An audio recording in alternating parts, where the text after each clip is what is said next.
Hello 18, good news tayo sa Aurora Music Festival.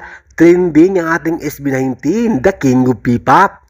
Trending ang hashtag SB19 Fires Up Aurora Day 2. Kaya heto nga, top 2 or number 2 trending ang SB19 sa buong Pilipinas.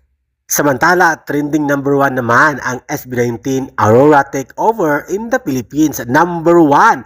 At syempre, hindi pa huli ang number 14 worldwide trending ang SB19 in Aurora Music Festival. From number 2, naging number 1 sa Pilipinas ang SB19 in Aurora Music Festival. Samantalang sa mundo, number 14. Congratulations SB19!